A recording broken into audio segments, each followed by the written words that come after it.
So these things that you stand on. So no matter what script you get, no matter what circumstances you're thrown into, no matter what relationships you're asked to play, no matter what genre it is, no matter what medium it plays on, whether it's commercial or theater or puppet show or TV or film, that the tools that make up your foundation will be there to support you no matter what.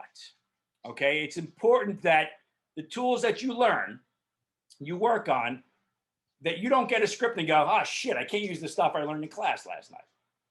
That will never happen with what we work on in here tonight. And that's not arrogance and that's not cockiness. That comes simply from this quote. There's a quote from Stella Adler, which is, the difference between acting and real life is that when we are acting, we are consciously choosing, you're going to hear the word choice a lot in here. We are consciously choosing to do the things that we subconsciously do during the day. So let me repeat that. The difference between acting and real life is that when we're acting, we're consciously choosing to do the things that we subconsciously do during the day. So, okay, so what do we do during the day? We get up and we have a to-do list. We have a list of things to do. Those are our objectives, the things we're trying to accomplish. Objectives are called our want, our need, our goal, our task, our intent, our agenda. I don't give a crap what you call it. Call it whatever you want, as long as you have one, because without one, you have no purpose. And every moment in life, you have purpose. Every moment in life, you want something or need something or trying to accomplish something. Right now, you want something. Right now, I want something. You may want me to speak slower. You may want me to speak clear. You may want me to impart some type of wisdom on you. You may want me to give you the secret of acting. There isn't one. So let me end that quest right there. Right now, I want something. I want you to get something from this class. I want you to enjoy the craft. I want you to learn how to have fun acting. I want you to use these tools to be a better actor subjectively in the eyes of the people judging you. Want. So we wake up and we have a list of things we're trying to get done. We have a list of wants. So what happens invariably? Something gets in our way. Those are our obstacles. There is an obstacle in every scene. Without an obstacle, there is no conflict. There's a great Stoic book about Stoicism called The Obstacle is the Way.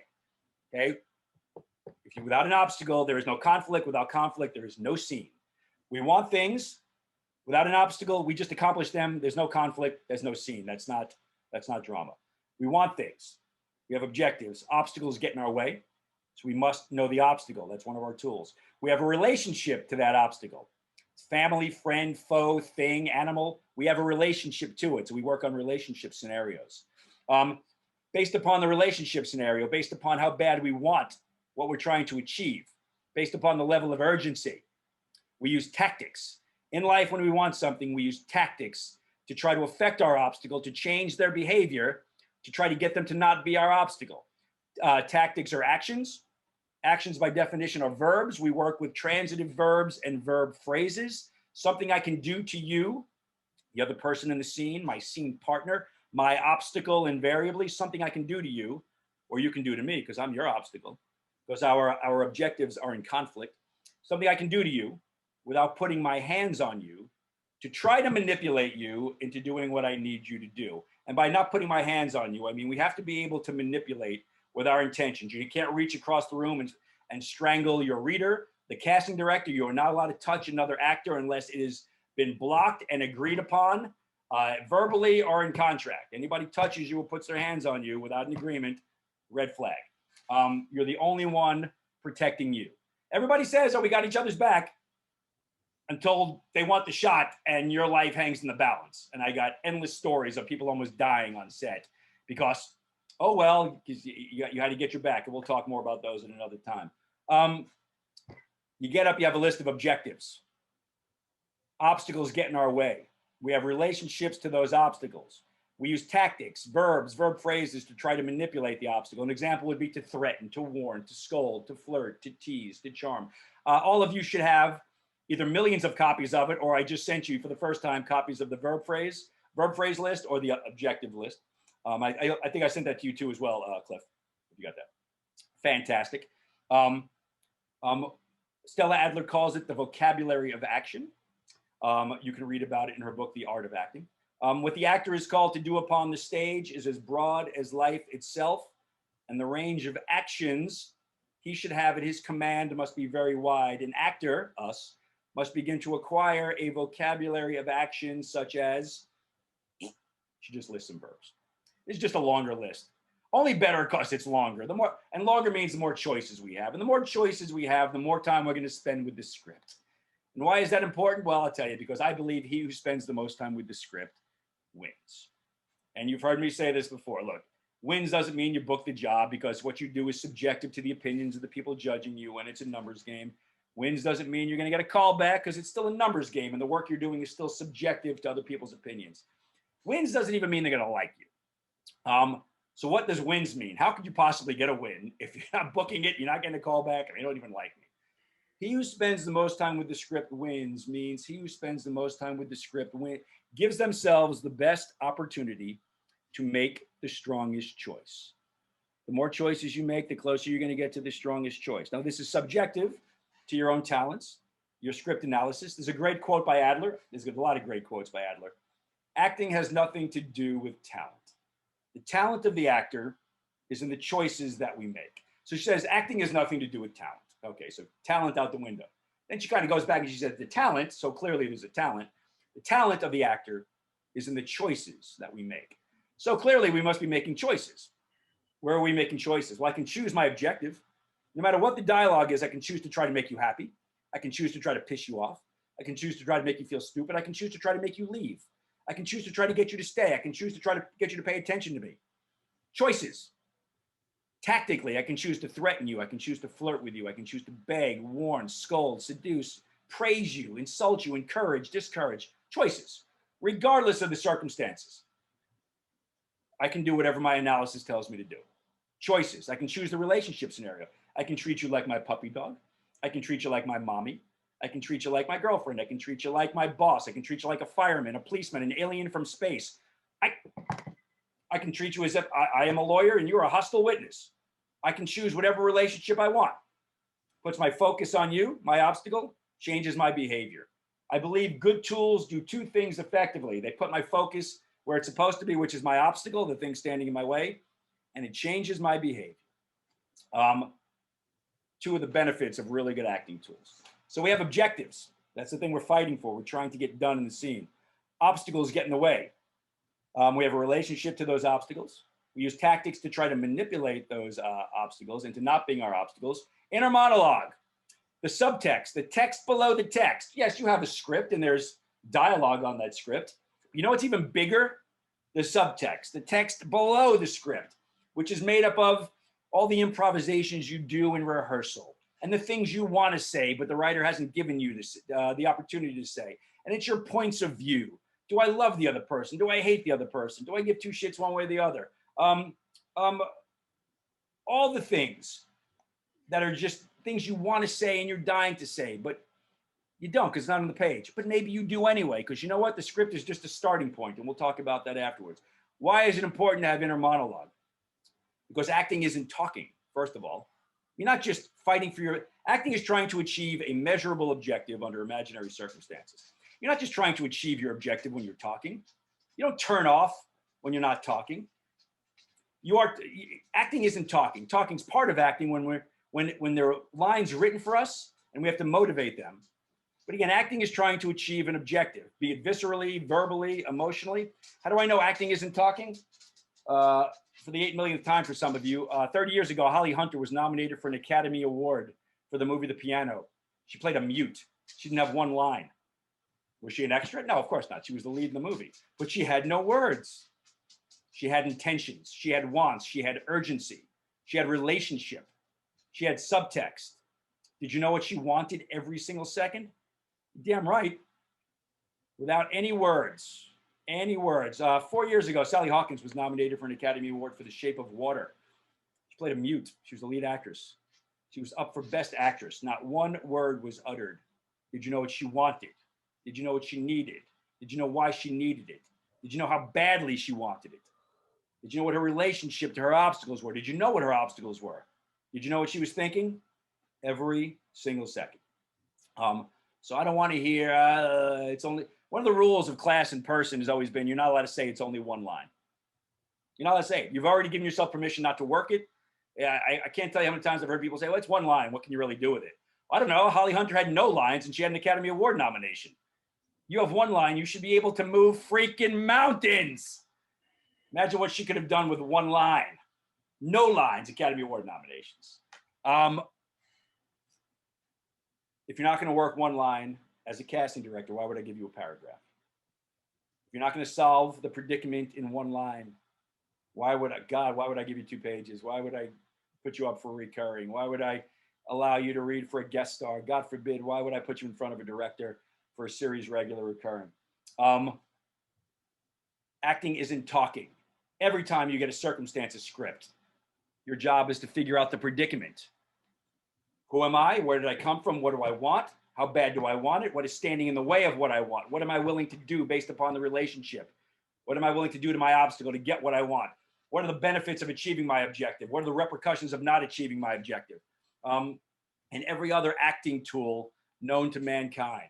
Well, how do you spend time with the script, Rob? Blah, blah, blah, blah. I give you a list of 150 verbs, which is really not a whole lot in the great scheme of things. But if you go through whatever script you have once with each one of those tactics, you've gone through the script 150 times. So there's a start. However, the most important tool is the objective. What is the thing you're fighting for? What is the thing that puts your focus on your obstacle? The thing that you're trying to get your obstacle to stop doing or getting your obstacle to do. Those are the objectives. So I gave you a list of 20 objectives. If you go through the list once with each objective, you've gone through the script 20 times. But this is where it gets good. If you go through each script, trying to achieve each objective with each verb, whether it makes sense or not, acting isn't about making sense. Acting is about trying to achieve your objective. If you take all those verbs and try to achieve all those objectives, that's 150 times 20. That's 3,000 times through the script. With barely any choices from 2 tools. How many choices are there? There are endless tactics. There are endless objectives. I don't know how many acting tools there are. I'm still learning. So what I'm saying here is that's 1,000, and that's without even flipping your tactics and mixing them together and turning some verbs into adverbs, because you can threateningly flirt, and you can flirtatiously seduce, and you can mockingly you can do whatever you want with these tactics. So again, just on that alone, from here on out, if you remember this moment, from here on out, you can never ever look somebody in the eyes again and go and say to them, yeah, I've tried everything. Because you're a liar. Because you're not going to take every one of those verbs and try to achieve every one of those objectives, which is 3,000 times the script. You're not going to do it. So you have work to do. You can fill up every second between now and the time you audition with different choices. You can fill up every second between now and the time you get the callback with different choices. I dare say you can fill up every second. Not that you have to or are going to, but you can fill up every second between now and the time you shoot your part or the curtain goes up with different choices. And you're always making discoveries and expanding your vocabulary of action, just getting better as an actor. Auditions aren't just to book the job. Matter of fact, your job is not to book the job. I'm sorry, it's not your job to not book the job. It's not your job to book your job. It's your job to book the room. The work you do is subjective to human beings' opinions. Whether or not they think you're right for the part is subjective. You're not going to be right in the eyes of the people judging you for every part you go in for, but you can be damn good in every audition, and that's just doing good, solid, truthful work. So your job is not to book the job. Your job is to what they call book the room. So an example of booking the room would be you send a tape in, you work your ass off, you send a tape in, you send a couple of takes maybe, and they look at your work and they go, oh, God, Amelia was great. At both takes, man, they were so different and they were so real. She's just not 100% right for this part. I know, it's killing me. Do we have anything else for her? You book the room. They're looking for either something other in this project that you're right for, or you know what, next project. We'll get her back in next project. So now you've instilled some trust. You built a relationship with the casting director, and they're going to remember your good work. But remember, they also remember shitty work. You don't want them to go, fuck. Amelia, there's no way she put the time in. That was terrible. She wasn't off book. She wasn't focused. She wasn't thinking. There was no inner monologue. She wasn't engaged, blah, blah, blah. And again, they remember that too. And you can set yourself, as much as you can take a couple of steps forward, you could also take a couple of steps back. That being said, if you happen to take a couple steps back, you could also take a couple of steps forward next time. You can regain trust over time. That happens. So don't think, oh God, so-and-so hates me. I'm not. There's so many people in front of them. We're not as important as we think we are. The little bump in the road that we had, they've forgotten about us moments later. Just keep working, keep working. Don't get buried in the, oh God, they're going to hate me. Oh my God, I hope they love me. Blah, blah, blah. The tools, still, objective, which is what we want. The obstacle, which gets in the way of what we want. The relationship we have to the obstacle. The tactics that we use to try to manipulate the obstacle. The inner monologue, the thought. And we are always listening, which means we're always reacting. We're listening for our triggers. What is it that the other actor did or said or that happened around us that triggered us to respond viscerally, verbally, emotionally? Always listening. It's half the process. So how do we work listening? How do we work triggers in here? Those of you who have been here know that how we work it in here, this script is not the audition. We're prepping for the audition. This script is not the curtain going up. We're prepping for the curtain to go up. So what we are doing is we're practicing practice. We're practicing rehearsal. This is just us getting a script and going, all right, we just got a script. Let's work the shit at it. The way we work triggers in rehearsal is, especially as we're just doing lines in here, whatever the other actor says to you, before you're even allowed to think about grabbing your next line, you have to confirm you heard the other actor correctly, out loud. So whatever I say to you, before you look to your line, you have to say, did you say blah, blah, blah, blah, blah?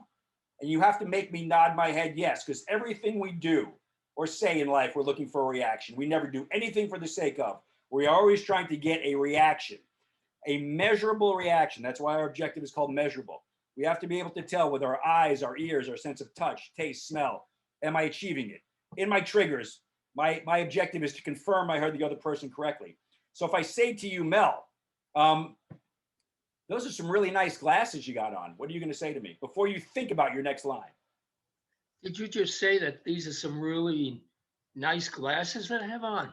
Exactly. Beautiful triggering. But let's say the script was, Mel, those are some really nice glasses you have. And as written, his next line is, what do you know? So your line as written is, what do you know? Okay, so what's your line? Did you say that these are some, wait. What do you know? Thank you. Okay, so now when we do the scene, you're going to trigger my line. You're going to make me nod my head and confirm that you heard me correctly. And then when you are so motivated, you can respond with your line, which is, what do you know? Ready? Mel, those are some really nice glasses you got on. Did you say that these are some really, really nice glasses that I have on? That's what I said. What do you know? Great. So again, so in the audition, people go, well, how do you use that in the audition? Well, to me, an audition is just a representation of your work. And I'll be brutally honest with you. I don't give two shits about the lines verbatim. I never have and I never will. My motto is I will never prioritize the verbatim over the objective. So in the audition, I may go, did you say these are nice glasses? What do you know? And I may say it out loud. But let's say I don't want to say it out loud. Let's say I just want to think it as subtext. So now, Mel, you're going to take every bit as long to look me in the eyes and think, did he just say that these are really nice glasses? Okay. And then you're going to respond. So inner monologue, the trigger right now. Hey, Mel, those are some really nice glasses you got there.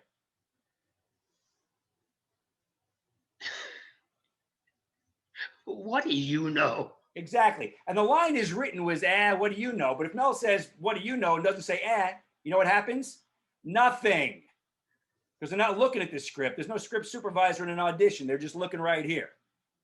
Whatever is the most real to you, whatever you have to do to try to achieve your objective is what you do. Look, you're going to get 1,000 different teachers to tell you different. I'm only using the tools that work for me. That's why it's your job to pull from me what works for you and then move on to the next teacher ultimately. So what we're going to practice right now is triggering. So I'm going to pull a line from a list of lines. And we're going to practice triggering. Here we go, everybody. Copy. So that being said, I didn't mean to jump off. Those are the tools that emulate real life for me. The objective is what I want, the obstacle which gets in the way of what I want, the relationship to the obstacle, the tactics we use to manipulate the obstacle, the inner monologue, and the triggering. Those are the tools I work on. That's what I rely on in all my auditions. Do I use other tools? Yes. Do I want to teach them and discuss them? Not really. That's why, again, other teachers other tools, also other teachers, similar tools, probably taught and discussed differently.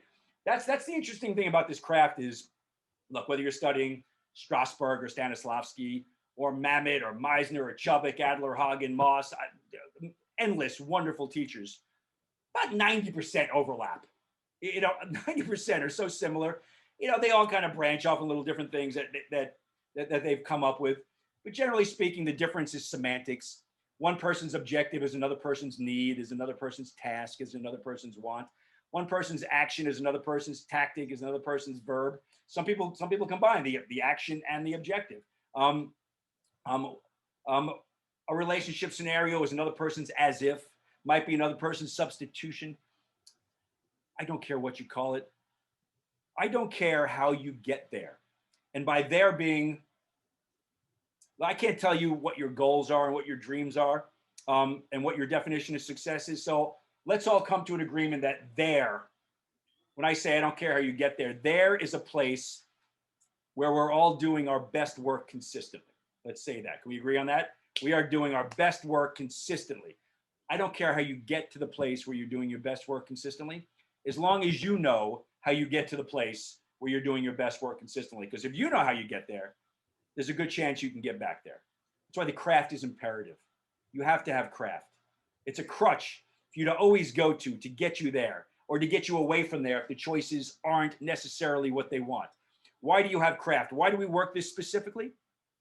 Hypothetically, director says, Cliff, that was awesome. That was a great take, man. I want you to do it 30 more times just like that, because I got this box of new lenses. I want to try every focal length I have. Good. Cliff goes, no sweat, teach. No sweat, director. I know exactly what my objective is. I know what my level of urgency is. I know what my tactics I'm using. I know what my relationship is to my obstacle. Oh, I know my obstacle. Oh my God. I know my point of view, my inner monologue. I know what I'm reacting to all day long. That's what good Cliff says. You know what bad Cliff says? Oh shit, what did I just do? Now Cliff is at the mercy of everything in the universe other than the craft. And just as important, the director says, Cliff, that was god awful. Why did I hire you? Don't ever do that again. Good Cliff goes, no sweat. Change my objective, change my level of urgency, change my obstacle, change my tactics, change my relationship scenario, change my triggers, my inner monologue, my as if. I don't care. Awesome. You have control now. Bad Cliff says, oh shit, what did I just do? Craft is imperative. Again, I don't care which craft works best for you. Doesn't matter to me. Good Lord, Pacino is Stanislavski. Okay, whatever works for you. Other people are Hagen based. Other people are Adler based. A lot of Meisners. A lot of Stanislavskis. It doesn't matter to me. Whatever gets you there. All acting classes and tools and teachers and ideals and theories have the same goal: to get you to do your best work. Under imaginary circumstances, you are telling the truth. You are creating reality, something real. So I didn't do what I said I was going to do, because I'm tangent boy. My line is, how come you called the cops? Your line after you trigger is, I was scared. I was scared. Or scared. You don't have to say scared. I was scared. So I'm going to say to you, so look, everybody look me right in the eyes right now. I want to see where everybody's looking. You're looking right at me. Okay, now look at the script in your chat room. Look at that with the script. Okay. I just want to be able to tell when you're looking at me. I don't want you to look to your line.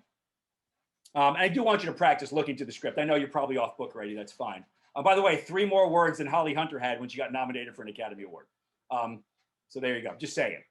Not that the work has to be great right now. I'm just saying. 3 more words than Holly Hunter had when she was nominated for an Academy Award.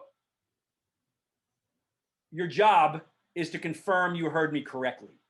And how do you do that? It's measurable. I have to go, or you have to make me say, yeah, that's what I said, or make me nod my head.